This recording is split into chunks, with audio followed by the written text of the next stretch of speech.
Bonjour à tous, j'espère que vous allez bien. Aujourd'hui je vous retrouve pour un après-shampoing.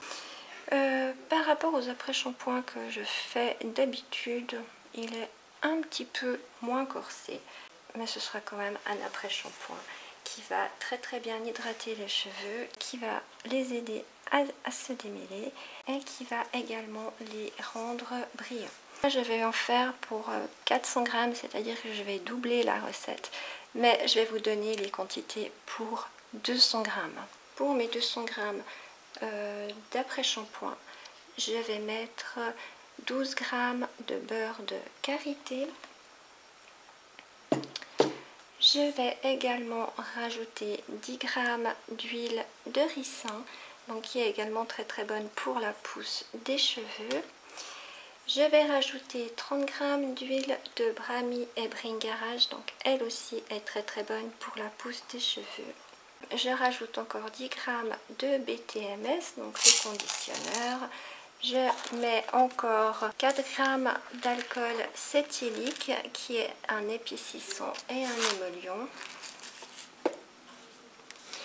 Je vais mettre 110 grammes d'eau, 10 grammes de glycérine végétale qui est protectrice et hydratante, 2 grammes de lait de coco en poudre qui est nourrissant et apaisant, 2 grammes d'inuline qui est un hydratant intense. Je vais rajouter de la fragrance cocktail ambrée. Je ne sais pas encore quelle quantité, ça je vais toujours au nez. Et 1,2 g de Costgarde. J'ai déjà pesé toutes mes quantités. J'ai le double, hein, mais je vous dis les quantités que je devrais avoir. 12 g d'huile de karité, 10 g d'huile de ricin, 30 g d'huile de brami et bringarage, 10 g de BTMS, 4 g d'alcool cétylique. Dans celle-ci, j'ai 110 g d'eau et 10 g de glycérine. Je laisse chauffer ces deux récipients et je vous retrouve. Mes deux phases sont chaudes. Je vais commencer par prendre ma phase aqueuse à laquelle je vais ajouter mon inuline et je mélange.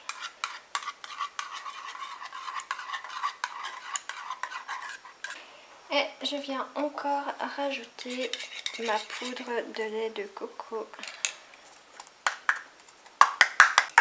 Et je mélange à nouveau. Je prends ma phase aqueuse que je viens mettre dans mon récipient. Et je rajoute ma phase aqueuse tout en mélangeant. Je continue à mélanger comme ça jusqu'à ce que mes deux phases épaississent et refroidissent. Je vous retrouve pour la suite tout à l'heure. Mon émulsion a pris. Elle va encore s'épaissir un peu, je pense. Mais elle est déjà pas trop mal. Maintenant, je rajoute ma fragrance. Je vais en mettre, en tout cas sans goutte, puisque j'ai 400 ml de produit. Je mélange comme d'habitude après chaque jour. Et je rajoute mes 1,2 g de Costgarde. Et je mélange.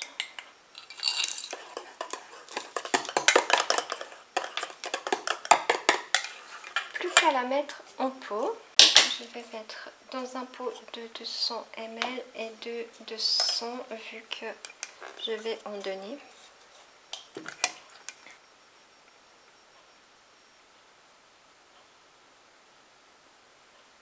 Mes 3 pots sont prêts, plus qu'à la tester. Bien sûr, je vous donnerai les nouvelles de cet après-shampoing dans le bilan de la fin du mois. Et en attendant, je vous dis à tout bientôt. Bye bye!